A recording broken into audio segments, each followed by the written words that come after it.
کہ اور حدیث مبارکہ کے اندر جو ہے الراشی والمرتشی، یعنی الراشی جو ہے پہلے اس کا ذکر کیوں ہے؟ اب سوال یہ آتا ہے کہ الراشی رشوت دینے والے کا حدیث مبارکہ کے اندر پہلے ذکر کیوں کیا گیا ہے؟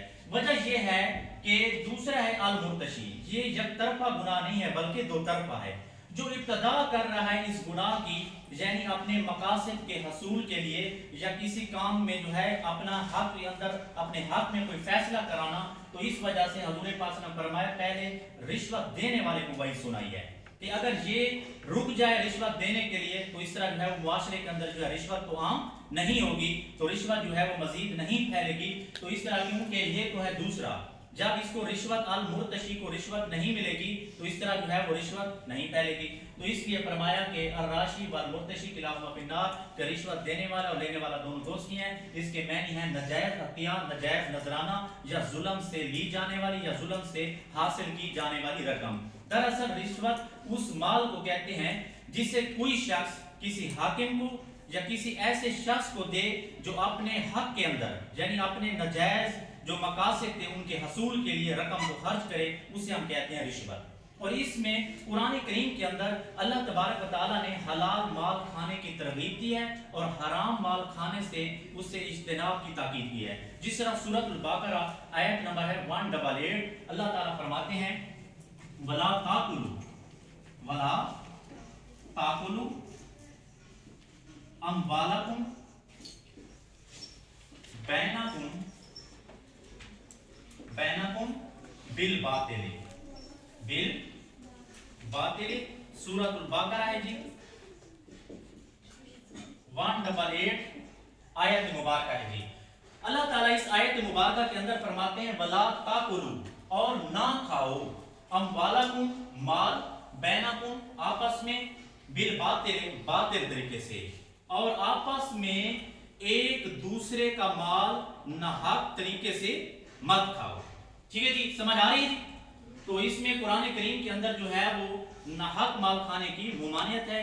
اسی طرح سورۃ البقرہ آیت مبارکہ 168، آیت مبارکہ کون سی ہے جی؟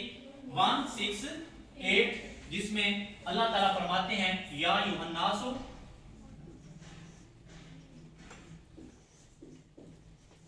کلوا مما فی الارض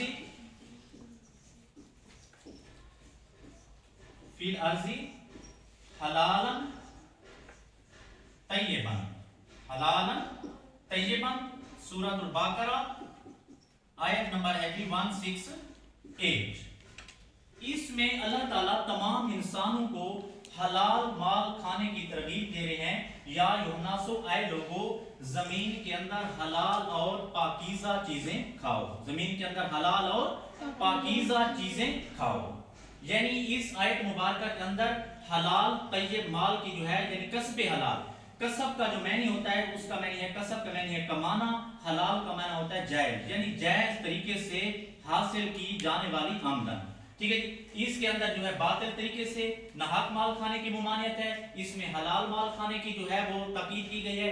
اسی طرح قرآن کریم کے علاوہ حضور پاک صلی اللہ علیہ وسلم نے متعدد احادیث مبارکہ کے اندر بھی جو ہے وہ حلال مال کھانے کی ترغیب دی ہے اور حرام سے جو ہے بچنے کی تاکید کی ہے۔ اور حضور پاک صلی اللہ علیہ وسلم کی ایک حدیث مبارکہ کا مفہوم ہے کہ حرام مال پر پلنے والا جسم جہنم کا ایندھن بنے گا۔ ٹھیک ہے جی، حرام مال پر پلنے والا جسم جہنم کا ایندھن بنے گا۔ اسی طریقے سے جو ہے وہ قرآن کریم کے اندر جو ہے وہ حلال مال کھانے، حرام سے بچنے کی تاکید کی گئی ہے۔ اسی طرح جو ہے احادیث مبارکہ کے اندر بھی حضور پاک صلی اللہ علیہ وسلم نے حرام کھانے سے منع کیا ہے۔ اور ایک اور حدیث مبارکہ کا مفہوم ہے، حضور پاک صلی اللہ علیہ وسلم نے ایک شخص کا ذکر کیا کہ ایک شخص جو ہے وہ ہاتھ اٹھا کر اللہ تبارک و تعالیٰ سے دعا مانگتا ہے، یا رب یا رب یا رب۔ ٹھیک ہے جی، تو اللہ کے نبی نے فرمایا کہ اس کا کھانا حرام، اس کا پینا حرام، اس کا لباس حرام، تو اس کی دعا کیسے قبول ہو؟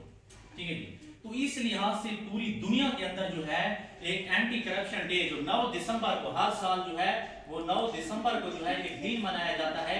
اس کا مقصد کیا ہے کہ یعنی کرپشن کا، رشوت کا، بدعنوانیوں کا خاتمہ ہو جائے۔ ہر سال جو ہے اینٹی کرپشن ڈے وہ 9 دسمبر کو جو ہے پوری جو ہے دنیا کے اندر منایا جاتا ہے، جس کا مقصد کیا ہے جی کہ بدعنوانیاں